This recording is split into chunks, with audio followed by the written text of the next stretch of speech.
Good morning and welcome back to Montana. We got our first white stuff on the ground, and so I am all for like the comfort foods, crock pot, that kind of thing. And because we're going to be busy today, I'm going to throw supper in the crock pot before we head out and have to head to eye doctor appointments. So let me show you what I'm going to make.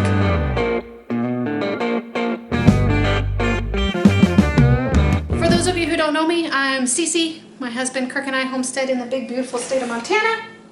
And we have a very full day ahead of us. We have milk delivery to do, and then we need to go to the neighboring town for eye doctor appointments. So I'm going to do a Mississippi pot roast, I believe is what they call. Super, super simple to do. You're gonna want a chunk of meat, normally like the chuck roast, chunk. I always say it wrong. Roasts work best. However, we didn't have one of those in the freezer, but we have this big chunk of meat. So this is gonna work just great. I set it out just enough to kind of thaw enough that we can get it out of the plastic, but let me get this guy in the crock pot. He barely fits. I might have to use tin foil instead. The next thing is just a packet of ranch dressing.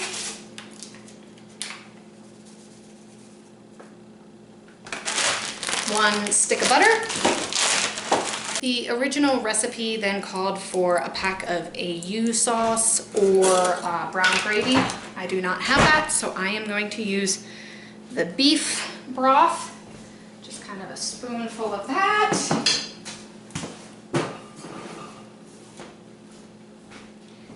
And finally, a jar of these kind of peppers.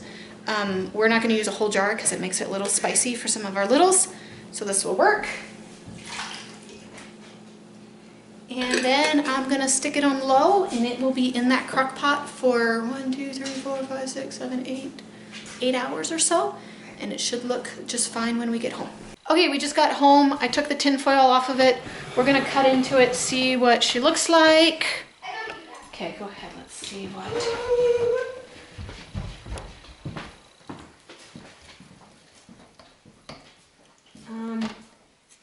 Yeah, she's definitely done. Okay, I went to the eye doctor today and they put contacts in. That's why I'm not used to seeing my face without glasses on.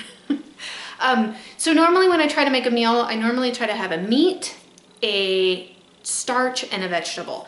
So I asked my kids if they want buttered noodles, do they want potatoes, and one kiddo wants a spaghetti squash. So that's what we're gonna serve with the meat, and I'm gonna go ahead and make a spaghetti squash and then do some kind of vegetable yet. Okay, if you have not cooked with a spaghetti squash before, I was introduced to the first time to a spaghetti squash probably almost 10 years ago. So we're just gonna cut it in half like you would and pull the seeds out, put a little bit of olive oil and put it in the oven and roast it for almost an hour. Like any other kind of squash, probably helps if I actually have a really nice sharp knife, which this knife is not.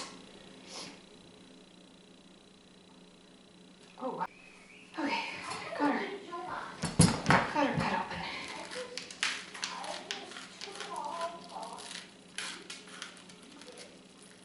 Then I am going to put it in this with a little bit of olive oil, put it skin side down, put a little olive oil on the fleshy side, put her in the oven. Okay, we're getting close. One kiddo decided then that he wanted buttered noodles, so I'm gonna make a few buttered noodles, and then I also have some just frozen corn that I'm heating up, and the squash is almost done. So cooking from scratch, a lot of times the hardest part of it is planning what you're going to do. The work part of it is pretty simple. Like I said, I threw that chunk of meat in the crock pot, threw whatever I needed in it, and literally left the house. Came home, and instead of doing like buttered noodles or the squash, we could have easily done like an instant mashed potato and then just get some frozen vegetables and boil them, and your supper's ready. Ours is taking just a little bit longer because we have to wait for the squash to get done, and obviously even buttered noodles would have been way faster than the squash. So it doesn't have to be complicated, and it doesn't have to have, it doesn't take hours and hours. You just have to plan ahead. And sometimes that's the part that I struggle with. the most. So I'll show you guys what the final product looks like when we're done, but this feels like a pretty simple, easy meal, and I'm glad that I thought ahead enough to get some meat in the crock pot. Okay, I'm just gonna go ahead, kind of get the spaghetti squash kind of pulled up a little. It's pretty well done. Still a little bit hard. So what I think I'm gonna do is kind of peel a little bit of it back, and then stick a glob of butter on there.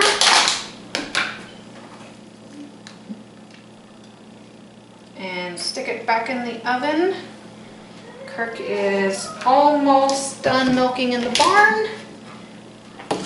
Then we'll be ready to eat. The other thing you could do if you're gonna do mashed potatoes is take all the liquid that's in here and thicken it up and turn it into a gravy. There's a lot of liquid in there and it tastes really, really good. So just mix a little bit of cold water and cornstarch, whisk it up, put it on the heat, and it'll thicken right up for you. So we are ready to eat. I'm gonna pull this out, slice it up, and I'll show you the finished product on my dinner plate. And here we are, spaghetti squash, corn, meat. I put some of the juice on, have a little pepper here. Easy crock pot meal, cooking from scratch.